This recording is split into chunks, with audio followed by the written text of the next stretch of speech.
Welcome everyone to today's English session. We'll start with a silent prayer. Good evening once again. Welcome all the participants to today's session. Today is our 1442nd day of continuous webinar. Today's our guest is Dr. SAURAV Arora. He's a gold medalist, MD in homeopathy, and he's a faculty of London College of Homeopathy, United Kingdom, and guest faculty of BR Homeopathic Medical College Hospital and Research Center and Bexon Homeopathic Medical College, founder of Initiative to Promote Research in Homeopathy and Vivid Homeopathy, ex-senior research fellow of CCRH, SHMC, and ex-house physician in the year of 2007 to 2008, and author of 47 plus articles and including 20 plus reviewed and 27 plus journal articles in homeopathy. He has experience of 17 years of experience. Today's our topic is art of writing scientific cases. Dr. SAURAV Arora, you are welcome to IFPH, please. Thank you so much, ma'am. Thank you so much for giving this platform once again. I'm here, and it feels good, to talk for the topics which are, lesser known or lesser taught or lesser discussed rather, especially, from the research point of view, because since my background has been research for like so many years now, so it gives me, a very good feel-good factor that I'm discussing research, and at the same time, I'm discussing the research in homeopathy. So thank you so much, ma'am, and thank you so much, Sani sir, for this platform. Let me share my presentation first, and then we can go ahead.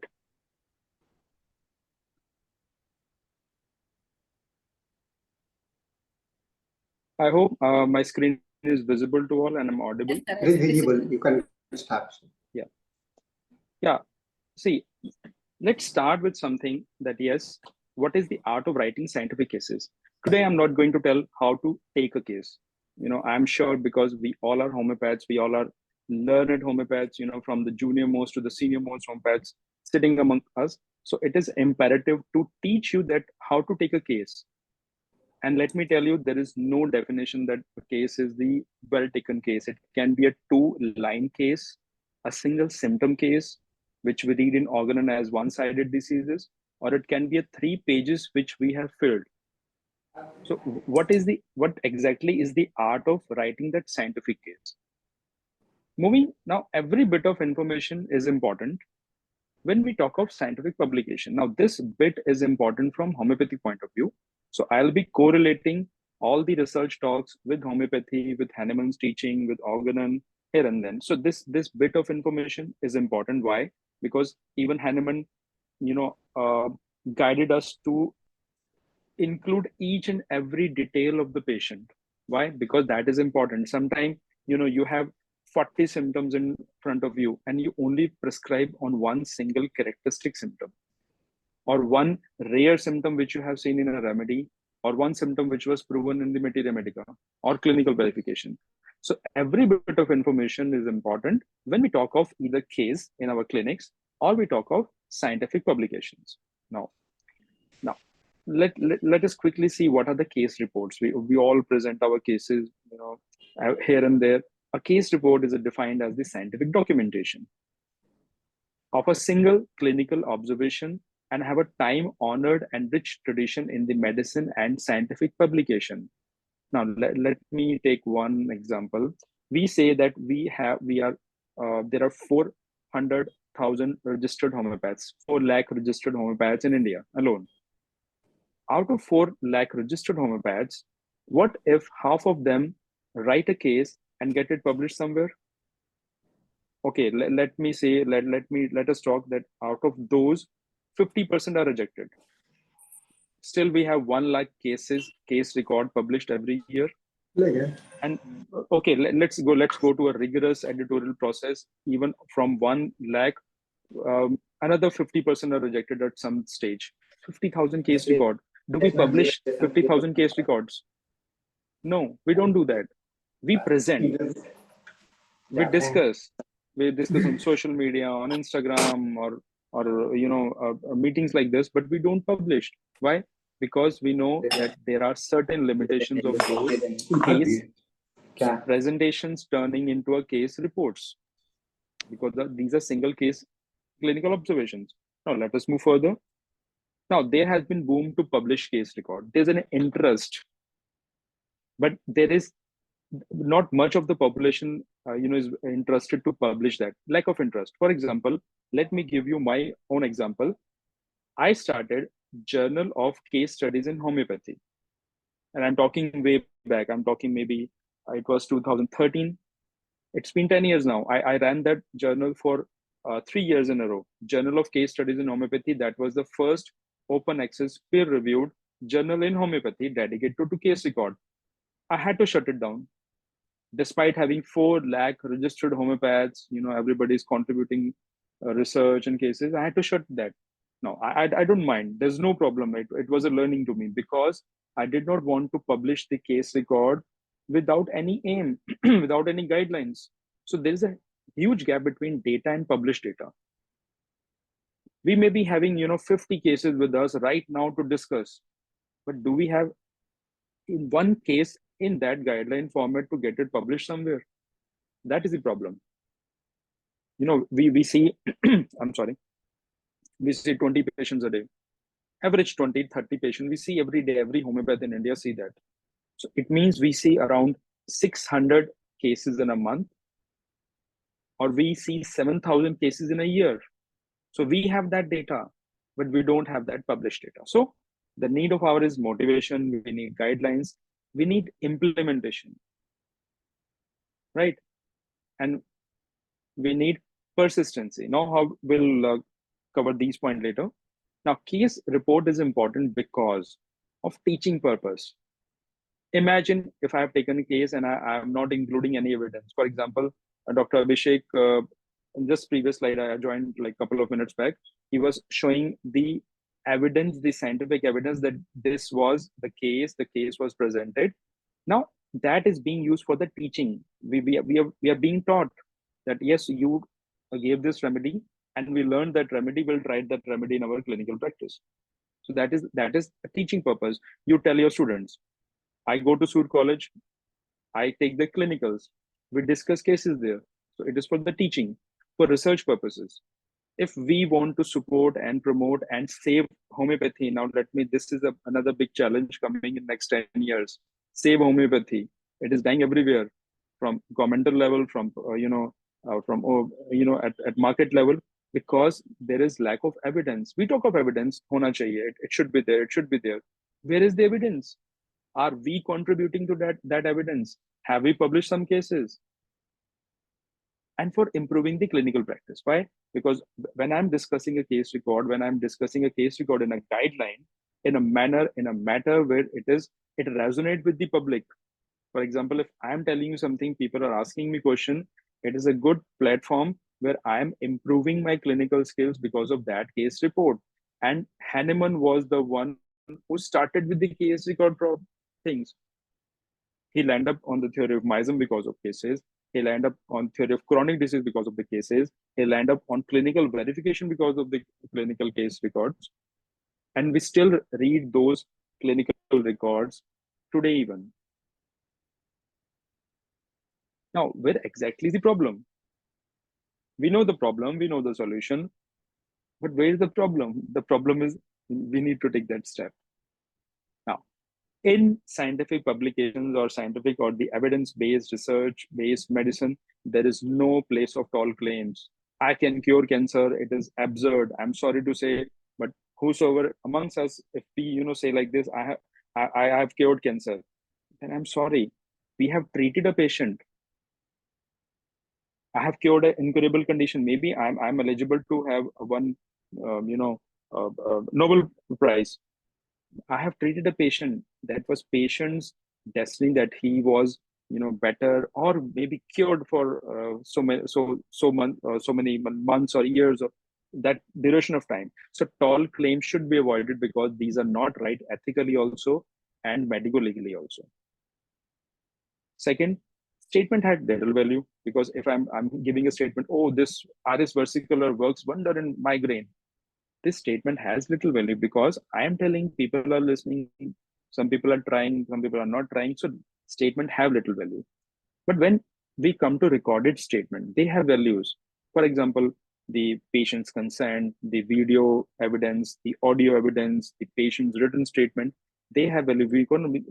We know that this case was presented and we are respecting that case. We are clapping for that person. But when it comes to a well-written case, they are accepted and respected. Why? Because people know that you have gone away beyond your clinic or your clinical practice and you have got this case published somewhere, presented somewhere. Even nowadays we are going to all the international conferences and we are presenting cases there. Evidence-based cases, they are accepted, they are respected. Why? Because people want to have that evidence. Nowadays, people are not interested in having statements. People are interested in having those evidence or the guided cases. Now, what constitutes a good case record? Is it the evidence-based nature? I have the pre and the post report. What next? Is it the presentation? I made a beautiful presentation of that pre and post evidence. Or is the language style or something else? I have seen I have seen best of the physicians sitting at the clinic, seeing hundreds of patients a day, but they don't have that time, to present a case somewhere. They don't have that. Some people say that we don't know computers, we don't know how to present, we don't know how to edit the videos. It is accepted because they don't have time. I respect that. So it is basically the balance of all the things. You should have an evidence. You should know how to present it. Sometimes people, presenting a vague evidence. I was looking after one conference a few days back at the Gwalior, and I saw one statement given on the screen. That was wrong. That was wrong. So I pointed the author after the presentation that yes, whatever you presented is not right. So if you want to present like this, so it is the presentation also. It is the language style also. How to present ourselves. That is important. Now, sometime presenting a case on a social media, we consider it as a publishing. It is not a publishing, discussing our cases on social medias, on Instagrams or Facebook. No. A scientific case record must be published in a peer-reviewed journal. Now, coming to the core, what is the art of writing a case record? I'm not talking about what is the art of taking a case. You are best at it. But out of that best, how to present that. Now, this art is something which we learn and master over time. Now, this is art. This Hahnemann taught us. It took 12 years for Hahnemann to discover the theory of meism. And we want to learn that meism in 2 days, in 2 months, in 2 years, in 4 years of BHMS. We are expected to be the master of everything. But let me tell you one thing very honestly. We learn meism when we come to the clinics, when we actually prescribe medicine to a patient, not when we read those meism lines in any textbook of the meism. It is when the patient comes to us, we give the medicine, patient theek hua, nahi hua, there we learn. A well-taken case constitutes winning half the battle. We have been told since the beginning, since the earlier entry into the BHM's level. Even when I was a student, I took admission in the college in 2001, and this was the statement given for the first time. Okay, take the case. A good taken case is winning half the battle. Now, the guidelines for case taking are given in the aphorism 83 to 104. I need not to rewind those or revise those guidelines. Master Hahnemann has beautifully given every guideline of the case take. Now, what the problem is, there's a difference between a case sheet and an evidence-based case record. What we have at our clinic is a case sheet. It is not an evidence-based case record. It will become an evidence-based case record when it would be appended with the other things like evidence, like how to present that evidence. For example, how to read ECG, how to interpret ECG, how to interpret USG. We have advised the USG before and after. There are certain changes. How to present those certain changes. So there is an evidence-based case record that is different from the case sheet. Now, The latter involves much work and constitute completing the case in every respect. A case writing follows the scientific methodology. इसमें कोई अलग चीज नहीं है. There's nothing different. It is the standard methodology which we all follow, but which we don't write. MRAD, introduction. Whatever case we are dealing with, what is the introduction? What is the disease we are dealing with? This is given in aphorism 3, knowledge of the disease. Without having knowledge of the disease, can you treat a patient? You can treat a patient partially for a few weeks, but you would be needing a diagnosis, a clinical diagnosis, a provisional diagnosis, a differential diagnosis, or a symptom diagnosis. Even you don't know about the nosological, what is, I don't know, but I know this is a cystic lesion. I know I'm dealing with the arthralgia, I'm dealing with this, I'm dealing with that. So I need that introduction. I have that aphorism 3 with me, the knowledge of disease, the materials and methods. How did I take the case? I went for the mentals, I went for the physicals, I went for the miasmatic prescription, I went for the keynote prescription, I went for the clinical prescription, I went for the targeted prescription, I went for the favorite remedy prescription. So that depends on us. I gave biochemic, I gave tincture, I gave repeated medicine dose, I gave L-impotency. What? So that is material method. That is basically, if I simplify, that is our style of practice. And we adapt that style of practice for years together. Now, we do experiment for this line of practice or the style of practice in first 5 years.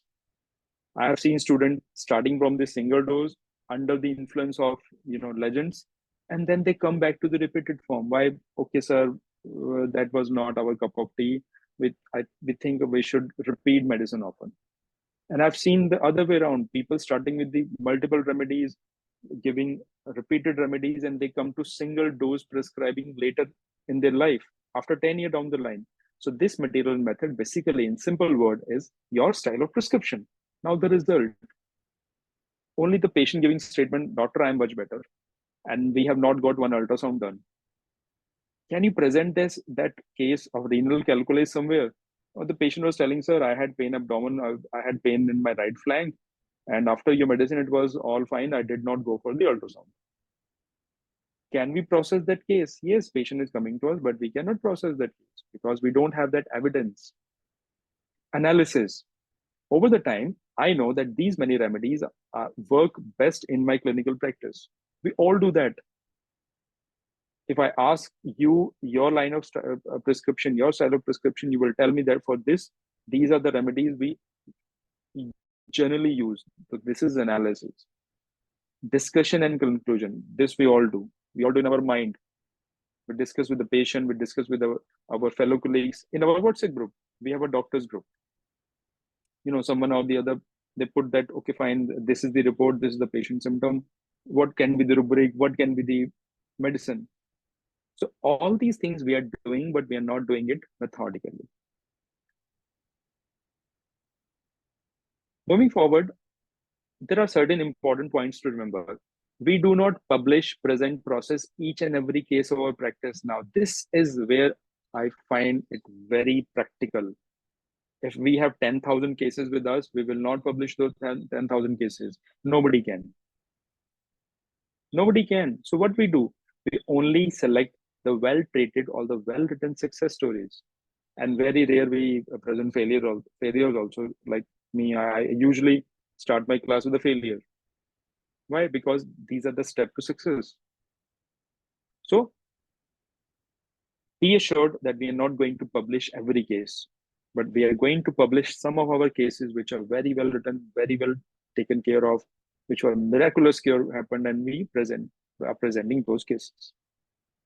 Now, therefore, the case record chosen for the publication or presentation demand completeness and innovation. If you keep on presenting the same type of cases everywhere, I'm sure after a few weeks or few months, people will not call you for the discussion. Everyone needs that completeness, that innovation, the style of prescription, the potency, what better you did with that case. So that betterment should start from us. Moving further, and innovative clinical question may be derived from this is a basic about research, area of choice, interest, phenomena, or uncertainty.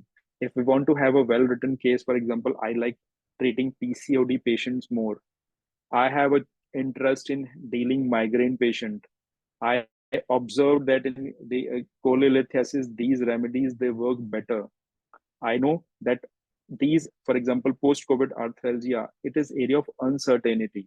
So all these things we do and we should do. We should have that, area of uncertainty for research. We should have that observed phenomena. For example, the best example for this observed phenomena was Hahnemann's phenomena.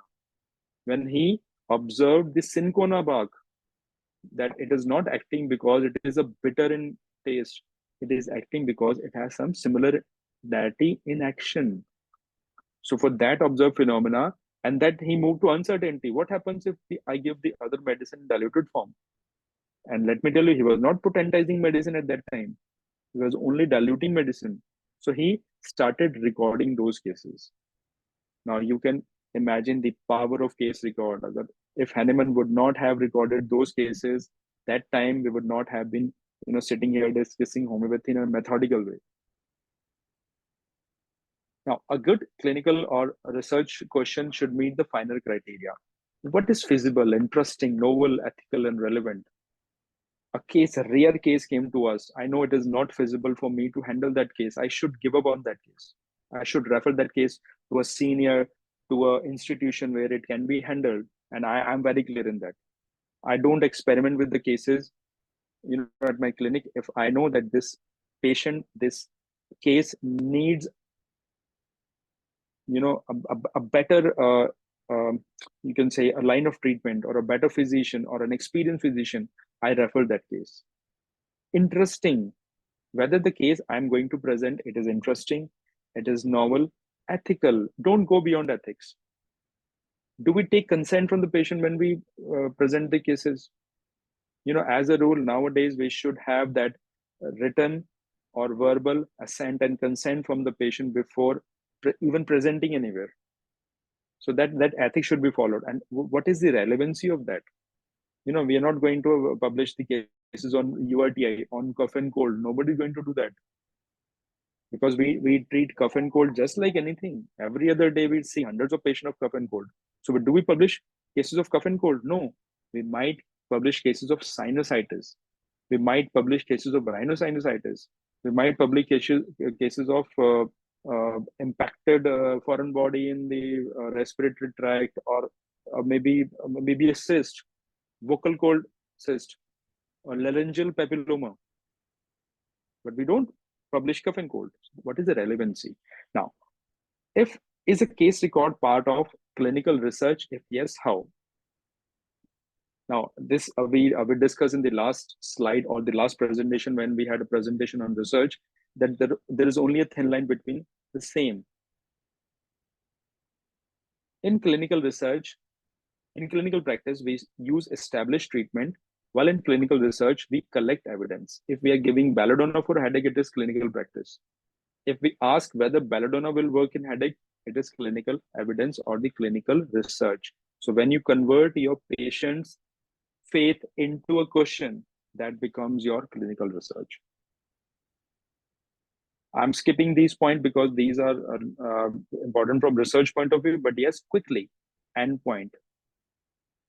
We cannot present a case that we followed the case for 5 years. Do we do that? No, we present cases, those were taken the quickest in the shortest period of time. I'm treating a case of psoriasis for the past 10 years. I will not present that. Because as an evidence, I should have an endpoint that I treated that patient for 6 months and this was responded or not responded.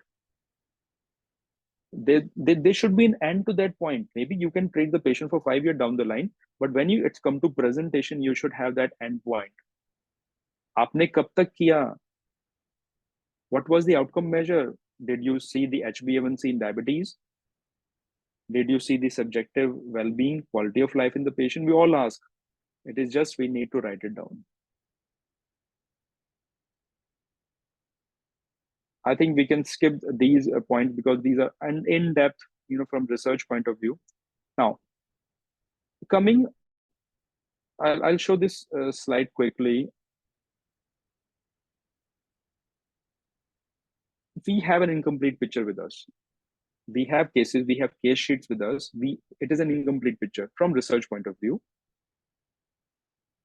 What can complete this is the methodology, the language, and the guidelines. Now, this is important if we are following a methodology that we've properly followed the case for particular period of time, for particular line of treatment, giving the particular remedies, potency, this, that is methodology. That style of prescription is important. That proper language is important. If your language is not right, nobody's going to accept or even listen to your case record. And did we follow any guidelines? Now, the guidelines is important because they constitute towards completing the picture. Now, one of these guidelines are case record guidelines. We call them home case guidelines. Making a case a better case. I was one of the experts when these guidelines were developed. So there were the Delphi rounds of discussion over long, periods of time, over months. And gradually and finally, we came across that these guidelines are important. Now, let me tell you, sometimes we are afraid of guidelines. Who will follow guideline? We have hundreds of cases in our clinic. Do we have to follow guidelines in every patient? No, it is not. It is for only those cases which we are going to present or published. वहां पर हम लोग को इन guidelines की जरूरत है because these guidelines are just like criteria which sharpen our skills and presentation.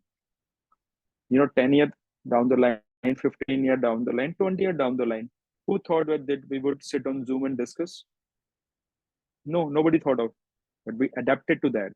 And let me tell you, pre-COVID, I was discussing the same thing with one of my colleagues. So the next boom would be the online classes. And this happened, this materialized, and we adapted to that. So day will come when we would have to adapt to these guidelines if we want to survive or contribute to an evidence-based medicine. Now, what are these guidelines? They help us to write a case in a better way. Majority of the things we are doing, but we just need to, have the codal formalities. For example, if we want to improve the quality of case. Now, how we can improve quality of case, we'll come to that part later. To improve the art of writing an evidence-based case. To promote accurate and methodical reporting. For example, you must have seen case reports and case series. Well, case record is a single case. Case series that you took a case of similar diagnosis, or like, for example, you took 10 cases or 15 cases or 20 cases of psoriasis, and you presented the descriptive data collected at one place that I treated 50 cases and 45 responded. So those 50 cases need to be written on a similar line. You may give medicine whatever you wish to, that's not a problem, but at least you followed one guidelines to write them methodically in one way. To be considered for publication, it is suggested that cases should follow care guidelines, and if they are appended with the homeopathic specific guidelines, the chance of rejections are lessened. Now, this, especially to the youngsters, I get many calls or many emails every month that said, I want to get my case published. How to publish that case? I have the ultrasound reports with me. Now, these reports are nothing if you don't know how to present the case. So you should be knowing the art of that case record. So these guidelines, they will help you in that. There are certain included items in that, which are the must items. For example, type of homeopathy. When we go to scientific writings or the case records or the scientific journals, we always see that it would be written that individualized homeopathy was followed, or maybe there are many researches on formula also, even the single or the multi-constituents also, isopathy also. We don't do, that's our problem. That's not a universal problem. People are giving formulas, people are giving single constituent medicines, people are giving multi-constituent remedy, and these are being published and presented. Isopathy. So what was the type of homeopathy we followed? And if you're writing it well, there is no problem. There is no problem whether you followed the individualized or the isopathy. Now, the constitutional word is obsolete now in scientific journals. There is no constitutional treatment. I think we follow in our clinical practice. Yes, we follow. With due respect, we follow. But when we write, it is individualized medicine because it was adapted for that individual. So always and always in your scientific writings, or if you're presenting somewhere, use this word. The individualized homeopathy was used, means you adapted your line of treatment or your style of treatment according to patient's need. You may be single dose prescriber, no problem. But what if an acute problem came in between?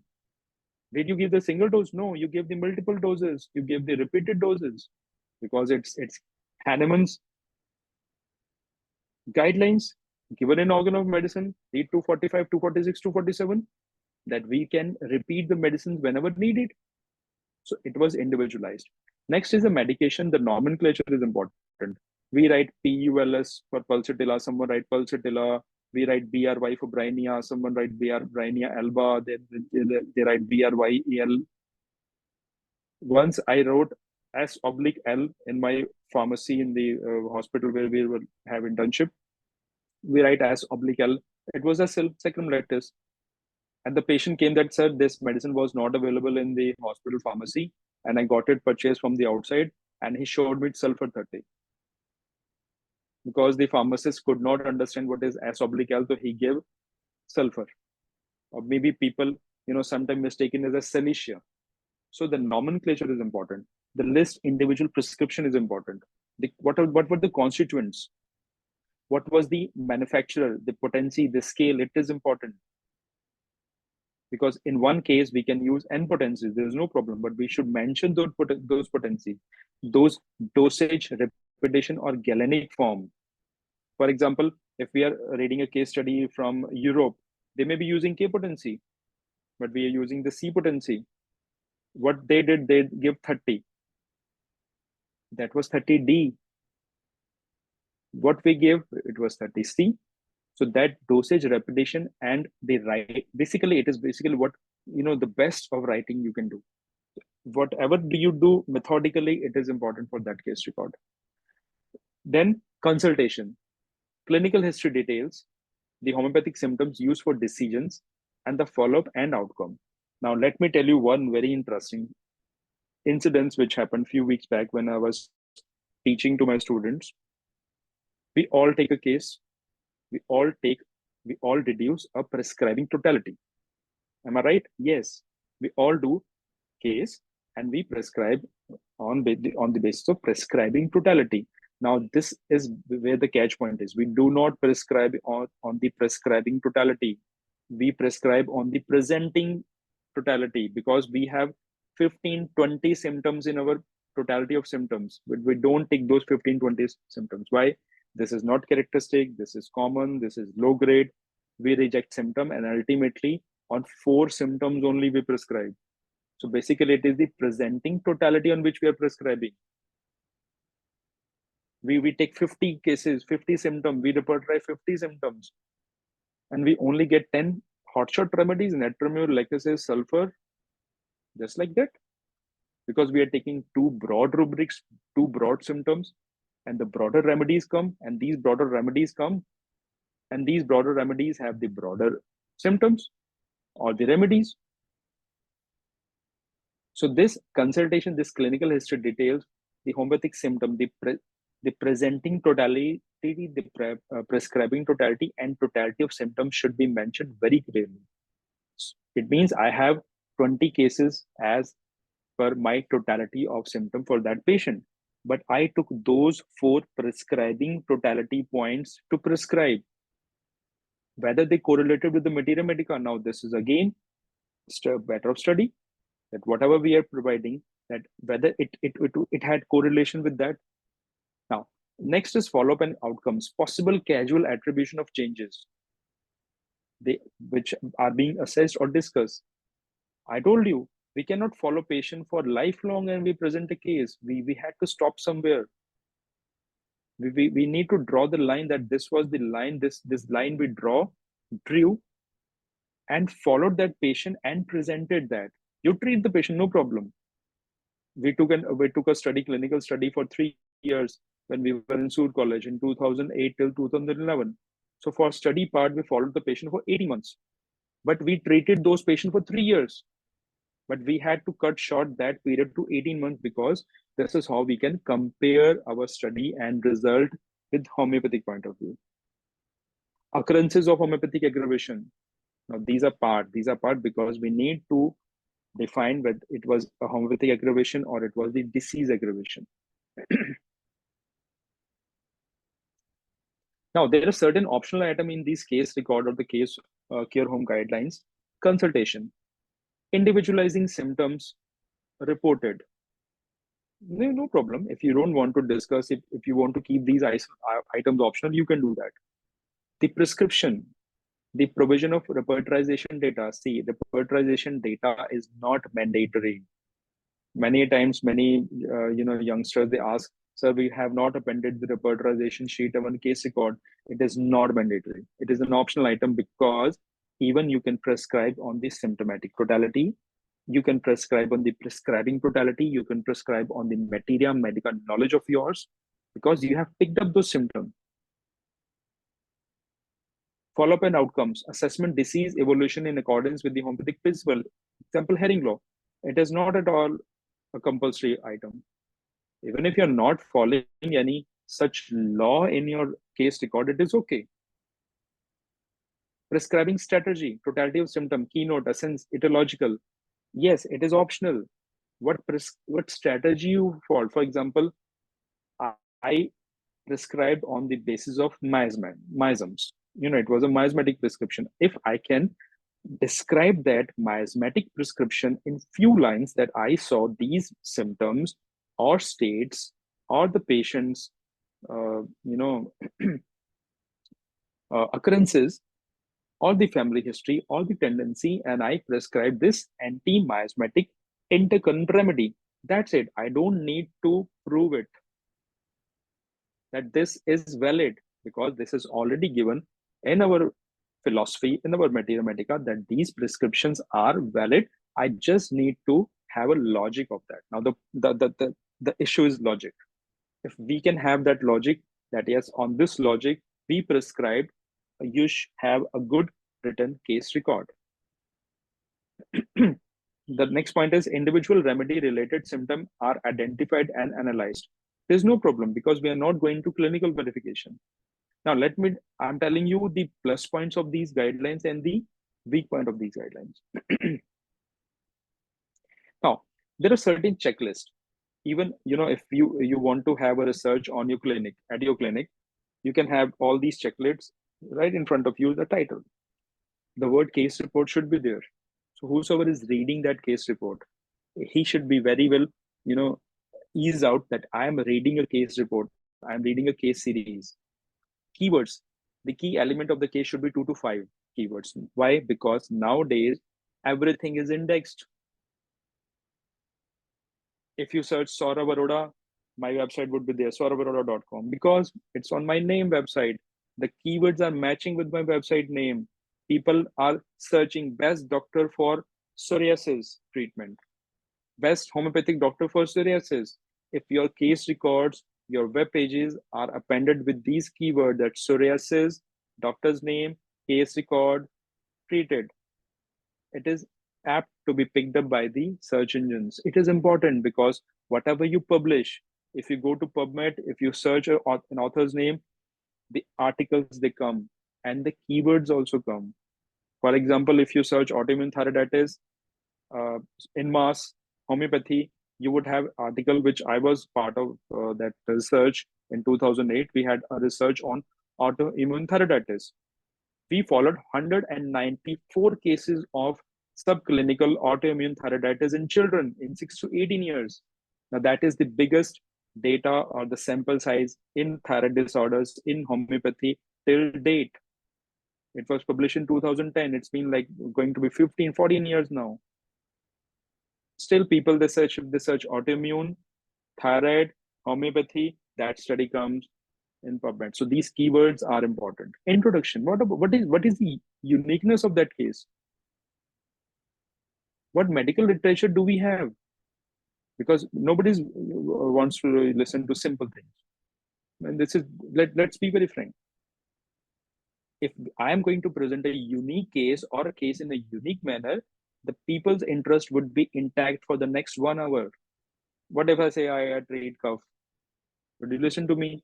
I treat thyroid. Would you listen to me? No. When I say that I treated thyroid and I give this anti-miasmatic intercurrent remedy in this potency, that is the interest of yours. That uniqueness is there.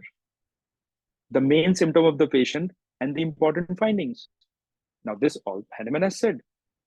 What are the presenting complaint? What are the history presenting complaint? What are the characteristic symptoms? Because these characteristic symptoms build up your arsenal also, your experience also. If I talk down the line after 10 years, I would be more confident. Why? Because I would be having then 28 years of experience. And I would be telling, okay, my 28 of year experience, I saw these symptoms. So that symptom of patient is important. What responded to that medicine? The main diagnosis, nowadays diagnosis, you cannot give a patient a medical without a diagnosis. What would you write? Totality of symptom?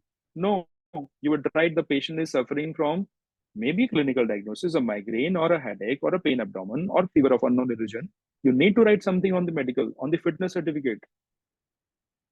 You cannot, discharge a patient without a diagnosis from a hospital, even from a homeopathy hospital.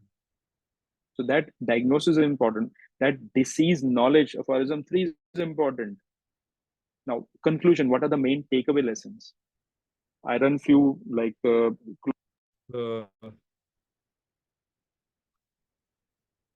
I run few close group WhatsApp groups. So we discuss cases. So what are the takeaway messages? Whether it was a unique or it is just like, okay, fine, everybody's using gelsemium. What is the beauty of gelsemium in this season? What is the beauty of gelsemium 13 certain cases? So that uniqueness, that takeaway lesson should be there. Now, introduction should be brief summary of the relevant medical literature. If you're dealing a PCOD, you should know what is PCOD. Just okay, fine, the female did not have menses and it was PCOD. No, you should know what is PCOD, what the patient came from, what was the main symptom, what was the relevance past intervention in that case, clinical findings, or the history details. Now, these are all case taking performa we are doing. But if we know what is to be written in that, we know that it is a good case record. Diagnostic assessments, challenges, because if you can present a case of rare diagnosis, people will clap for you.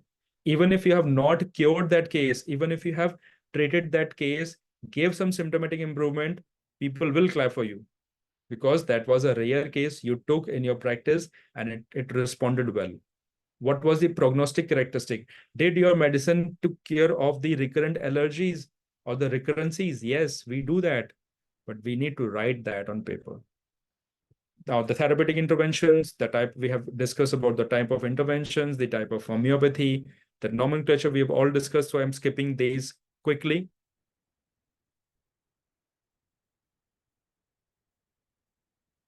Now, I think we have all these things are done. The takeaway message, the patient perspective, the informed consent. Now, this is important. If you're presenting or writing a case anywhere, we should have that informed consent of the patient. It's a language varies from state to state or college to college. We can have already built or already available consent forms, and we can get them signed from the patient. Now, again comes the question, does social media sharing of a case is allowed, or does this sharing at par with the peer-reviewed or journal publication? Now, this is a debatable topic. Yes, at certain places, I would suggest, especially the young generation, not to share the confidential information of the patient. It is unethical. It is not right. It is not as per the etiquettes we are taught with being a homeopath. So you can, share your cases and snapshots. You can take the snapshot before, after, it is allowed. But do not share the confidential information of the patient on social media, right?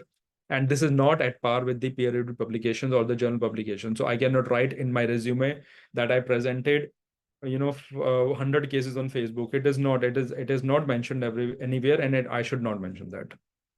Now, the conclusion is that there is a need to improve the quality of cases that are preserved, presented, and published. Always we preserve this. If I ask you, you may be having of your original case taken by you in past 40 years, you would be having that. I have the one of the earliest case I took in 2006 of a patient. I still, have that card with me, and I feel happy about that. I took the first case formally outside the internship module. So I have preserved that. Whatever I presented, whatever I published, I need to improve that. To achieve this, we need to adopt a uniform guidelines. These guidelines, they do not, they're just to preserve the art of case taking. They're not to replace the case taking process.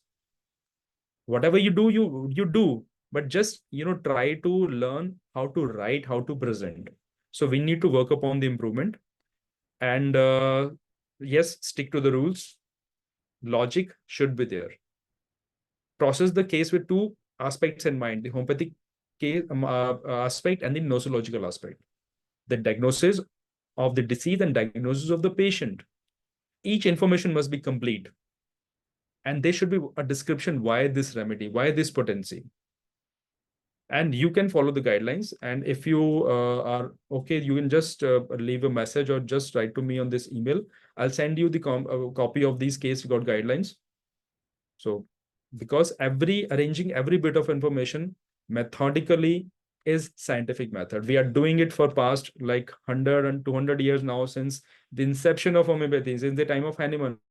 We just need to be more methodical now, because we need to safeguard homeopathy for tomorrow.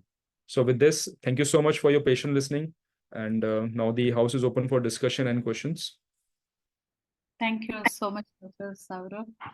As you told, not the 50%, even not the 25%. I think from 7 to 10% of doctors are keeping the evidence regarding the case. And even it was, if they are keeping the evidence also, it is not complete, as you said. It is a very, very relevant topic today. You said we all need more awareness about this, and everyone should try to not try. Everyone should do like this. If we are trying, means we'll always try.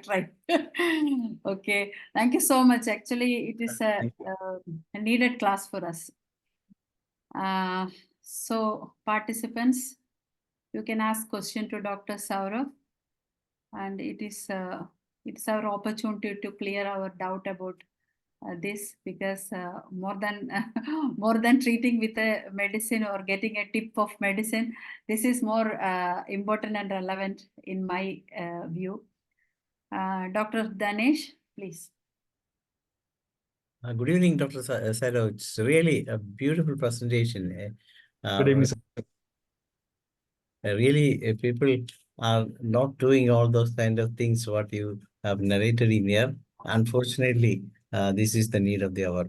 But we need to rise to the occasion and make things as perfect as you presented here. We will have to give a copy of this presentation to all doctors so that they can do the guidelines put forward by you for the perfection, because yes. Yes, sir. Nowadays, people used to say that homeopathy is unscientific. It is pseudoscience like that. But when we do all those things in this manner and presented before the international personalities, particularly WHO and those people sitting and saying that they are scientific, then we can present all these things in this way. Then they will definitely approve homeopathy as a scientific system. Still, whenever we presented all these things, then they may come up with that, you are still giving, all your presentations are very good, but your medicine is not proven as per their protocol. That's we have to say. They always want to do done in their protocol rather than our protocol. If we homeopaths follow the same method, then homeopathy will be the loser, because homeopathy has its own methodology of, say, choosing the remedy and administrating the remedy, even for the preparation of the remedy, medicine. That is entirely different. But they are always thinking about the quantity of the medicine, and then the question arises: how can we show the world that it is the quantity is not here in, but here the quality is the basic difference between allopathic mode of medicine and homeopathic mode of medicine. What's your opinion on that, doctor? Yeah, I would like to add one thing. See, that this challenge is being like I'm facing this challenge personally. Like I started this initiative to promote research in homeopathy in 2011. So one fine day, I looked after the research evidences, and they're not presented methodically everywhere. Recently, what I started doing, I started a concept called translational research. I take one study, one peer-reviewed publication, and I translate that with a translation value of like 3 or 5 or 6 or 7 lines for the general public or the homeopaths. For example, a study happened on hypericum. So we are not aware of that study, and we are not aware of the translational value that study can have. So this is need of our, if we want to safeguard homeopathy from research point of view, from evidence point of view, from these authorities point of view. One fine day, the authority will come, okay, you don't have this evidence, don't do that. And this is being limited. So all these small things, these case record, these case studies, these smaller evidence, they build up into something big. If we have thousands case studies published in next 1 year, who is going to challenge us? And I'm telling you, don't publish every case. Try to publish one case in 1 year. Even if we start that doing, it would be a win-win situation for us, having so many doctors publishing one case in 1 year. And this is not difficult. Yes, there are more than 2 lakh doctors in India practicing homeopathy. Right there. So registered are 4 lakh. 4 lakh registered homeopaths are there. Yeah. But still, Now only I came to know about that, the 4 lakhs. No, the Ayush consensus says this. No, see, people are doing no problem, no doubt for sure. People are doing, like, for research agencies or people like us or here or there, we are doing some survey, some research, and I'm very positive that these smaller steps would contribute somewhere down the definitely, line. definitely. Yeah. This is what we all But need to do and supposed to do. And Unfortunately, every one of us some it's like, starting problem. I don't know when all of us are start this kind of evidence based, because I think even Doctor, our Kerala Department of Homeopathy in Kerala has done such a wonderful thing, and they have already uploaded so many cases in this protocol, and they are getting a very good support from government also for that, because even if you click on what medicine given to a patient in Calicut, or you can watch the same thing from Trivandrum. That means nearly 400 kilometers away, you can watch what the patient is getting, how the medicine is disposed to him, all those things, what potency, everything you can see like that. So it's a big open forum that like yeah, that. and now see, nobody can challenge that because it is there in the public domain. Yes, It is there. So that evidence, someone has to accept that. Evidences can't be rejected. They can be sidelines. That's a different part of the administrative theory in homeopathy. Sometime, because I used to work in Ayush, like for I think 7 or 8 years I worked in Ayush, all these projects and all. And in 2014 I resigned. So some things are sidelined, but nothing can be ignored. If you present it well, a simple study on distributing arsenic album to the patients, that created a very positive aspect on ministry. Even the minister was very much assured that you did the right thing, and this can be done. The problem solved. Exactly. This is what happens with Kerala government department, and if the same thing happens with all the government departments in India, things will be Dr. Danesh, Dr. Yes. Hariharan has raised hand. yes. Dr. Hariharan, if you have any question, you can ask. We have 2 more minutes.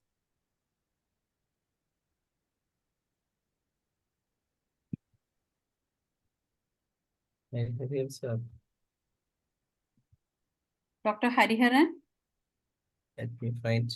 Okay, yeah, it's okay. No, sir was not raised. Yeah, So you already raised, then that by joining time, I think. yeah. Okay. Then Arya. Dr. Arya, you can ask. Please Hello, doctor. Yeah. Am I audible? Yeah. Yes, ma'am. Yes. Hello, sir. SAURAV, sir. So I'm practicing in Canada, actually. So as a homeopath. So we are also having kind of an idea that we have to do something on evidence based. So I should give up one introduction that the style of practicing of homeopathy is different from an Indian scenario here because it is more based on scientific here. As you also know about, since you are being collaborated also internationally and you have lots of international papers also. Yes, And ma'am. let me tell you that I have used a lot of your research papers as a literature reviews and search things, and I used to refer a lot of things because I was also working as a research fellow back in CCRH. So Okay. I really wanted to put forward the research and the evidence-based practice here also in Canada. So I wanted to start, yeah. So I wanted to start an initiative. So we have also started an initiative here to promote the evidence-based practice in Canada also, because the knowledge and the practice here is very different.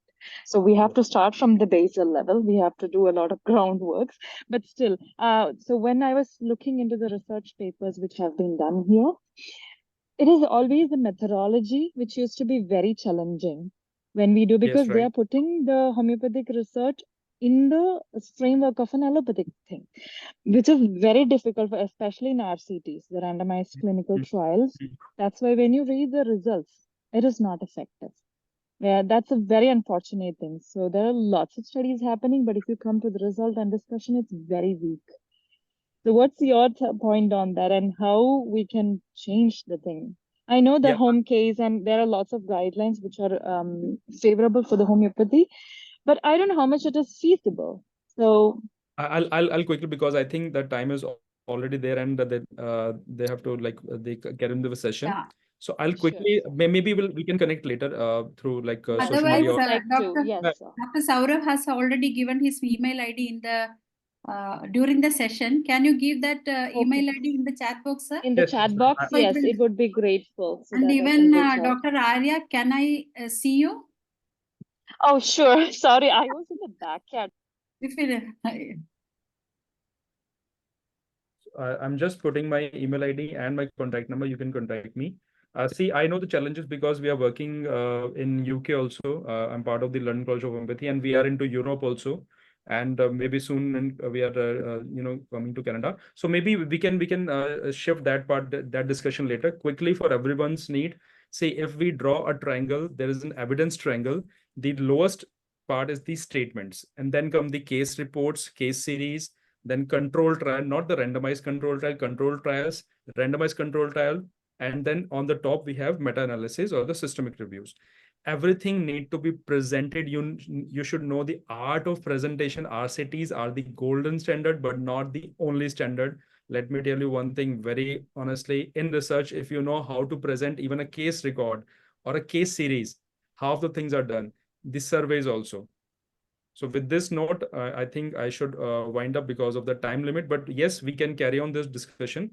So I'm putting my email ID and my contact details. So let's be connected and do some research. yes, sir. Thank you. Thank you all the English team. Now we are moving to Malayalam session. I am inviting Dr. Shaila for moderating Malayalam session. Thank you, Dr. Saurav, for your relevant presentation. Come again, and we need Thank you your so much. help and discussion. Thank you. Thank Thank you. Thank you. Very Bye. Good night. excellent you. presentation. Thank you, sir. Guidelines in terms. Hello, sir. Dr. Saurabh, sir. Very Sir, nice namaskar. presentation. Guideline presentation. Art of writing. Thank you. Sir, Thank you, thank you. sir. Thank you.